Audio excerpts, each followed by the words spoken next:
अस्सलामुअलैकुम।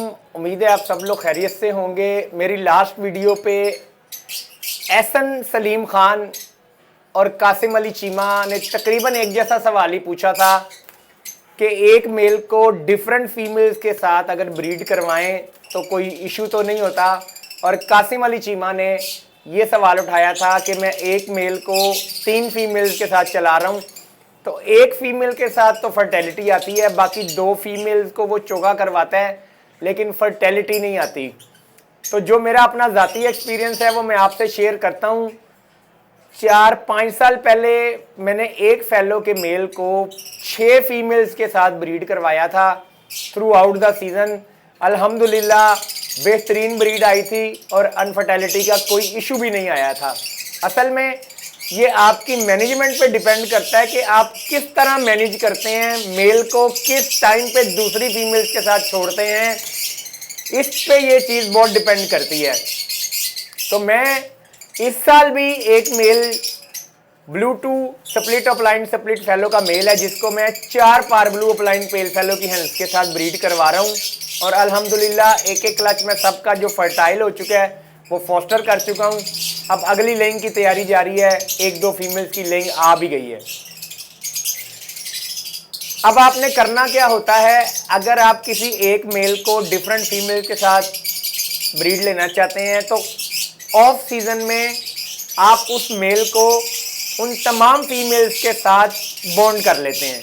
अब उसका तरीका क्या होता है कि आप एक फीमेल के साथ मेल को छोड़ते हैं, बाकी जो दूसरी फीमेल्स होती हैं उनको बॉक्स में या ब्रीडिंग केज में आप अलग अलग अकेला छोड़ देते हैं।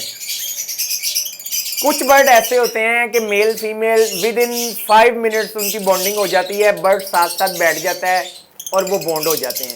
अब अगर आप उस मेल को सेपरेट कर लेंगे और 1 साल बाद भी दोबारा उस फीमेल के साथ छोड़ेंगे तो उनकी बॉन्डिंग जो है वो बरकरार रहेगी।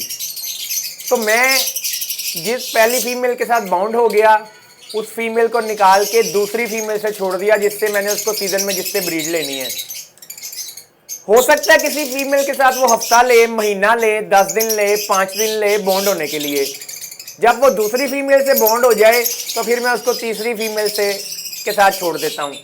अब होता क्या है कि सीजन आने से पहले जिन जिन फीमेल्स के साथ मैंने उस मेल की ब्रीड लेनी होती है उसको मैं बॉन्ड कर लेता हूँ ताकि सीजन के दौरान टाइम वेस्ट ना हो।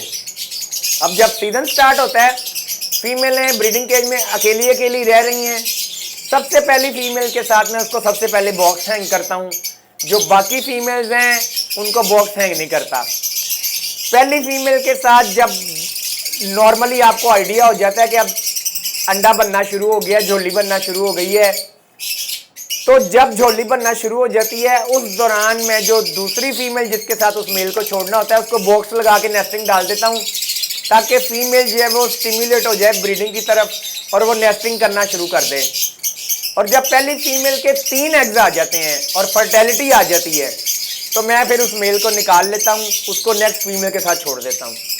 अब उससे होता क्या है, अगर फर्टेलिटी आ गई है तो उसके बाद फीमेल ने अगर 1 या 2 एग बाद में भी ले किए हैं विदाउट मेल तो भी वो फर्टाइल होते हैं।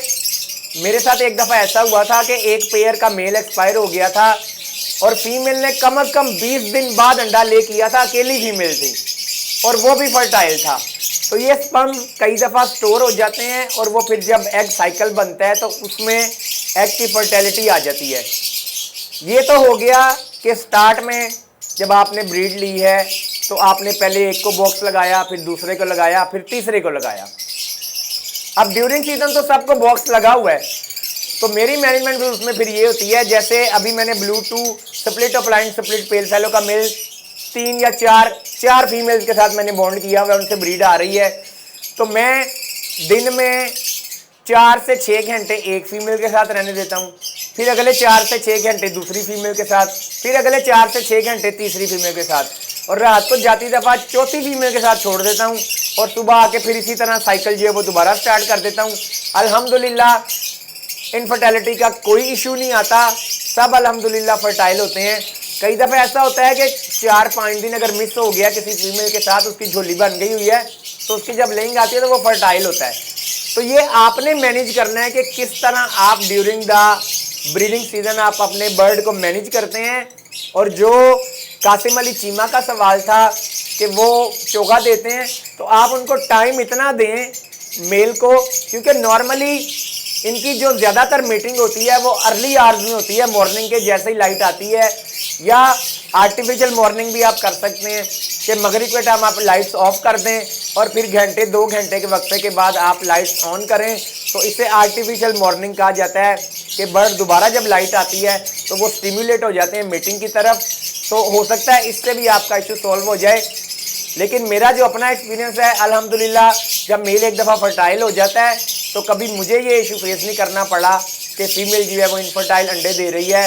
तो ये तरीका था, ये रूटीन थी। उम्मीद है देखने वालों को जो ज़्यादा प्रोडक्शन लेना चाहते हैं, या कोई एक महंगा मेल होता है या कुछ ऐसा होता है कि जिससे आप चाहते हैं कि ज़्यादा चिक्स आएँ, तो उसकी मैनेजमेंट इस तरह करें। इंशाल्लाह उम्मीद है आपको फ़ायदा होगा। दुआ में याद रखिएगा। अगली वीडियो के साथ फिर हाजिर होऊंगा। जज़ाकल्लाह, अल्लाह हाफिज़।